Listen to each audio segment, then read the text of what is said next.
조변보감. YTN 라디오 생생경제 명품 코너입니다. 조변보감, 로펌 머스트노우의 조우성 대표 변호사 나오셨어요. 변호사님 안녕하세요. 네, 안녕하세요. 변호사님은 변호사란 직업은 코로나19의 여파를 받나요? 지금 많이 받고 있죠. 우선 법원이 지금 재판을 안 하고 있어요. 형사만 하나요? 급하게 구속 같은 경우만 하고 그런 있고 것만. 그 재판을 안 하고 있으니까 이제 그렇네요. 3월은 지금 거의 법정은 놀고 있어요. 그래서 오히려 좀 준비할 수 있는 시간은 많죠. 그리고 저희들은 고객과 만나서 뭐 상담 같은 걸 해야 되는데 그렇죠. 서로 요즘 좀 조심스러워서 조금 미루고 있는 그런 상황입니다. 그렇죠. 소송까지 갔으면 그 사안이 얼마나 예민하고 어려운 사안이겠어요. 근데 뭐 SNS로 하든지 메신저로 할 수는 없잖아요. 만나서 서로 울고 웃고 해야 들리는 건데. 예. 그러고 보면 제가 코로나19는 제일 너무 송구하게도 방송은 와서 해야 되니까 저만 너무 일상을 보내는 것 같아 또 죄송한 마음이 드네요. 대신 저는 또 열심히 여러분들께 생생하고 상생한 경제 방송을 전해드리도록 하겠습니다. 오늘 변호사님하고 나누고 싶은 얘기가 재택근무 관련된 이야기예요. 사실 저는 재택근무는 뉴요커나 소호 이런 데서 하는 줄 알았거든요. 우리나라 기업 문화에서 왜 재택근무 잘 안 합니까? 한번 생각해 볼 필요가 있어요. 이제 최근에 재택근무를 많이 하면서 우리도 느끼는 것이 이 재택근무를 하려면 IT 시스템 이런 것들이 필요할 텐데 우리 최고잖아요. 우리나라 최고잖아요. 네. 그런데 왜 우리나라는 재택근무를 지금 어쩔 수 없이 울며 겨자 먹기를 하는데 그래서 제가 조금 찾아봤더니 우선 그게 있는 것 같더라고요. 미국이랑 비교해보면 미국은 아주 성과 위주의 그 돌아간 시스템이죠. 그러니까 일 조금 못하면 you fire 시키잖아요. 성과에 대해서. 그런데 우리나라는 연계열제도 있고 이게 어떤 성과 플러스 어떤 여러 가지 관계들 이런 것들이 중요하기 때문에 항상 사람들이 만나고 서로 이렇게 살을 부비면서 그렇게 회사가 돌아가는 그런 어떤 전반적인 문화, 그다음에 성과만으로는 측정할 수 없는 그런 것들, 막 그런 것들 때문에 그다음에 이게 내가 일단 회사에 나가서 상사 눈에 보여야만 좀 평가를 받을 수 있는. 마음이 편안해져요. 본인 마음도 편안해지고. 제가 부하 직원을 봐야 마음이 편안해져요. 얘가 일을 하든 안 하든. 그렇죠. 그리고 상사 입장에서도 네가 어떤 결과물을 내는 것 못지않게 그 과정에서의 커뮤니케이션, 이 과정에서 이게 조직이 흘러가는 거지 숙제만 따박따박 낼 바에는 그게 조직이냐. 이런 문화적인 특성 때문에 IT 기술은 발달했지만 재택근무가 활성화된 건 아니었던 것 같아요. 그렇네요. 그러니까 우리는 고용의 형태도 프리랜서나 이런 계약직보다는 호봉제도 되게 많잖아요. 그렇죠. 호봉제라는 게 뭐예요? 매일매일 회사 나오면 내년에 그냥 올려주는 게 봉급을 올려주는 게 호봉제잖아요. 근데 회사를 안 나오면 이거는 굉장히 문제가 있을 것 같고 고용 형태의 문제 또 하나는 말씀하신 것처럼 성과 중심보다는 관계 중심 그리고 과정을 중요하게 여기는 그런 기업 문화 때문에 IT 인프라가 최고이지만 대한민국에서는 이 재택근무가 활성화되지 않았다라고 분석을 해주셨어요. 진짜 본의 아니게 하게 됐어요. 뭐 여러 문제점들이 있을 것 같은데 어떤 게 예상되세요? 어떤 문제점 생길까요? 제가 그래서 언론들 좀 많이 봤는데 네. 의외로 스트레스를 받는 직장인들이 많은 거예요. 아니 이제 뭐 출퇴근 시간에 지옥철에 시달리지 않아도 되고 그다음에 가서 뭐 근처에서 그 보기 싫은 직장 동료도 안 봐도 되고 일만 쭉쭉 하면 될 텐데 왜 그럴까? 그게 이제 결국은 과연 내가 일을 잘 하고 있는가 또는 혹시라도 내가 집에서 노는 것으로 평가받는 거 아닌가. 그러니까 내가 제대로 평가받지 못할 것인가에 대한 두려움이 더 많다는 건데. 근로자 입장에서는 내가 제대로 평가받지 못하는 게 아닌가라는 두려움. 그래서 보면 그 브루스 데이즐리라는 사람이 있는데 이 사람이 트위터 부사장 출신인데 이 사람이 재택근무에 대한 글을 쓴 걸 제가 봤는데 재밌더라고요. 재택근무를 비롯한 이런 것들을 유연 근로라고 하거든요. 유연한 근로인데 스트레스가 더 심할 수 있다. 그래서 뭐 WHO가 아예 그 분석한 게 있대요. 사무실 근무보다 재택근무의 스트레스 레벨이 더 높다는 거죠. 왜냐? 상사가 너 지금 집에서 놀고 있는 거 아니냐? 이렇게 여길 것 같다고 보고 걱정에 빠지고 불행해지곤 하기 때문이다. 그래서 자칫 잘못하면은 재택근로 근무 시간이 주당 70시간에 달할 수도 있다. 오히려. 그러니까 회사에 같이 있으면 뭔가 피드백이 늦더라도 이해가 되는데 뭔가 이렇게 카톡으로 날렸는데 답이 없어. 그러면 내가 답을 못하면 내가 그냥 집에서 이렇게 놀고 있구나라는 그런 인상을 줄까봐 네. 더 빨리 긴장하고 대응을 한다는 거죠. 그래서 예전부터 이 재택근무를 하던 그런 분들의 얘기를 들어보면 오히려 회사 사람들이 놀란다는 거죠. 당신은 집에 있다면서 어떻게 그렇게 오히려 피드백이 더 빨라? 근데 피드백이 더 빠른 것은 그만큼 마음의 부담을 갖고 있기 때문에 그렇다는 거죠. 아, 그렇죠. 그 같이 모여있을 땐 조금 늦어도 무슨 다른 일 하나 보다 하는데 집에서 했는데 답이 없어? 이거 노는 거 아니야? 이렇게 생각한다는 거죠? 네, 그래서 지금 뭐 여러 가지 뭐 메신저라든가 카톡을 통해서 업무 지시를 하고 이러는데 예를 들어서 상사가 한 5명에게 지시를 했는데 네 그렇게 하겠습니다. 그랬는데 만약에 한 명이 없어. 그러면은 상사도 쟤는 뭐 하고 있는 거야? 집에서 놀고 있는 거야. 다른 4명도 그렇고. 그러니까 오히려 더 많이 긴장하게 되고. 그래서 차라리 그냥 회사 나가는 게 더 편해. 그래서 또 기사를 봤더니 그 SK그룹이 보면 재택근무를 선제적으로 빨리 했잖아요. 네네. 그런데 그래서 한번 앙케이트를 해봤더니 SK 그 임직원들한테 이제 요 코로나 사태가 좀 진정되고 나면 계속 재택근무를 활성화했으면 좋겠냐 했더니 no. 그냥 나가는 게 편해요. 맞아요. 이게 참 그런 얘기들이 있더라고요 보니까. 아니 저는 근로자잖아요. 예. 근로자의 이제 아이 둘 엄마니까 저보고 재택근무하라면 전 진짜 울 거예요. 아니 지금은 친정엄마가 와서 도와주시고 저는 이제 일하러 간다는 그 명분으로 그 일을 안 해도 된단 말이에요. 근데 제가 집에 있으면서 아무리 일을 한다 해도 집에 있는데 저 엄마가 나이 든 엄마가 하는 거 제가 가만히 있겠어요? 맞아요. 그리고 그 얘기도 못해요. 하더라고요. 그 우리나라의 어떤 그 직원이 외국 직원하고 이렇게 화상회의하는 결과를 한번 올린 걸 제가 클립 본 적이 있는데, 네. 외국의 직원인데 그 창 뒤쪽에 막 산이 보이고 막 그렇더래요. 자기 공간이 있고. 그러면 재택근무도 의미가 있지. 그런데 대부분의 우리나라는 뭐 집도 값도 비싸고 그러니까 이게 일의 공간과 휴식의 공간이 구분이 되어 있지 않다 보니까 이게 그렇죠. 섞여가지고 또 오히려 더 피곤한 거예요. 맞아요. 일이 집중도 안 되고. 맞아요. 그래서 지금 그 SNS 보면은 이제 제 또래 근로자들이 그 재택근무하는 거 보면 절대 하지 않겠다.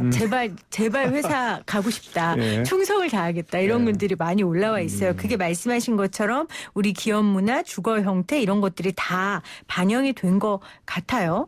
그렇지만 또 재택근무의 좋은 점을 알게 되는 계기가 될 수도 있고 이건 나한테 맞는데라고 생각하는 사람들도 있을 것 같아요. 산업 형태도 있을 것 같고.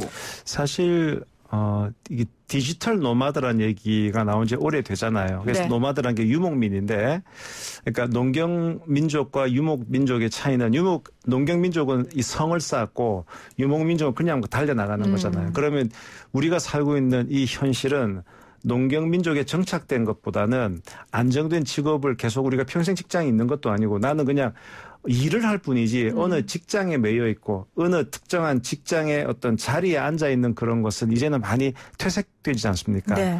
그래서 사실은 저희 사무실도 보면 한 2년 전부터 뭐 맨날 얘기하는 클라우드 시스템 그 얘기를 엄청 강조하거든요. 그러니까 집에서 하든 외부에서 하든 자체 컴퓨터 내 하드디스크에는 데이터가 없어요.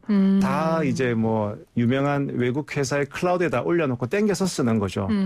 그리고 그 자료를 막 공유를 하고 그다음에 아까 그 상담 얘기도 하셨는데 사실은 그래요. 상담을 우리 생각에는 의뢰인들이 직접 와서 이렇게 페이스 투 페이스로 만나서 얘기하고 싶다라고 생각하실 텐데 또 그렇지도 않은 게 이게 되게 힘든 얘기예요. 힘들고 수치스러울 수도 있고 정말 그다음에 그러면 이제 수치스러울 뿐에 본인을 밝히지 않고 전화로 한다든가 또는 몸도 마음도 힘드니까 그냥 화상으로 하자.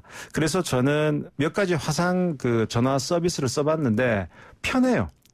그래요? 네, 편하고 또 자료 같은 것들은 이메일로 주고받은 상태에서 얘기를 하고 이러다 보니까 그래서 저는 이번에 이 코로나 사태가 지난 다음에는 소위 컨택트의 반대말로 언택트 요즘 그러잖아요.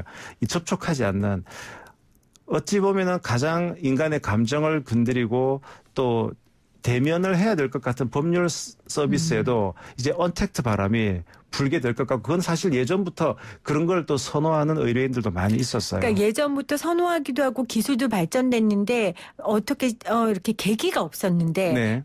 지금 같은 경우에 딱 그 변곡점이 되는 거죠. 네. 그래서 대체할 수 있는 것들은 대체할 수 있는 산업들이 생길 것이다라는 말씀이신 거예요.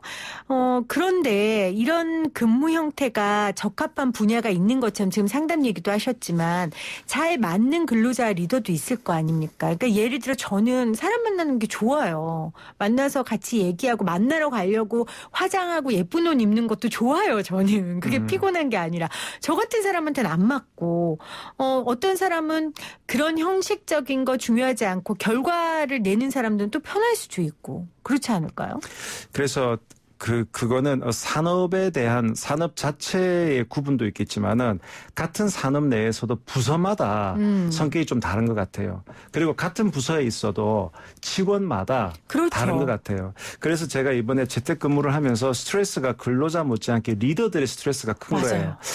내가 이렇게 계속 이렇게 카톡에서 못 쓰면은 맞아요. 쪼잔한 사람으로 찍힐 것 맞아요. 같고 그렇다고 내 투자니 불안하고 그래서 여기서 이제 소위 어느 정도 재량권을 주되 정확하게 결과물을 내게 하는 그러니까 예전에는 보면은 맨날 같이 붙어 앉아 있으니까 지나가면서 지적하고 지나가면서 야 갖고 와봐 그랬는데 이제는 그게 아니고 매일매일 데일리 단위로 오늘 할 일이 뭔지를 올리고 그 다음이 끝났을 때 결과물을 받고 하는 이런 성과 관리 시스템을 원래부터 잘 하던 사람들은 되게 이게 익숙한 거고 직접 그때그때 필요할 때마다 박 과장 어떻게 돼 이런 사람들은 상당히 이제 좀 난감해진 거죠. 그래서 어떻게 보면은 그런 약간 주먹구구식의 직원들 업무 관리 시스템을 이제는 좀 개량화하고 체계화하는 데일리로 이런 쪽으로 많이 바뀔 것 같아요. 그러니까 성과 관리 시스템을 만들어라, 네. 개량화하고 체계화 시켜라라고 말씀하셨는데 아까 전에 그 리더도 스트레스가 많을 거라고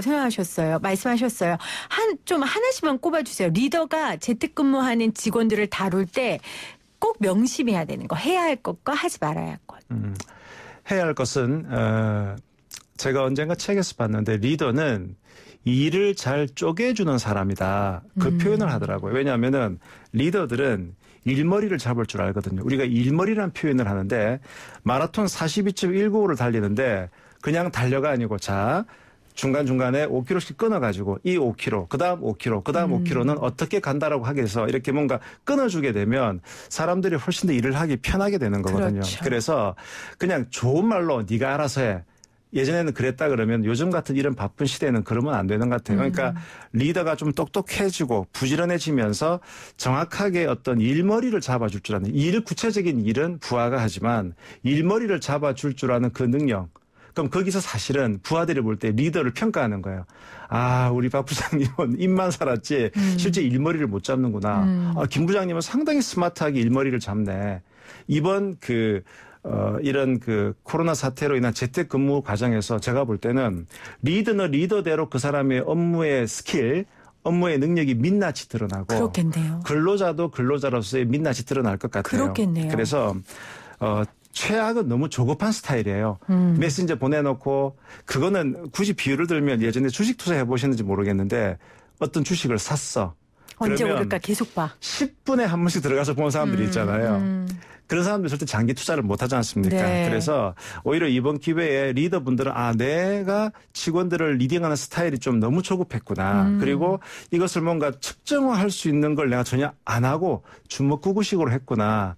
그러니까 위기는 기회라고 이번 위기에서 나의 경영 스타일을 바꾸고 우리 회사의 업무 스타일을 조금 더 효율화할 수 있는. 그다음에 각 직원들의 스타일, 뭔가 자유를 줬을 때 김 대리는 어떻게 일을 하지?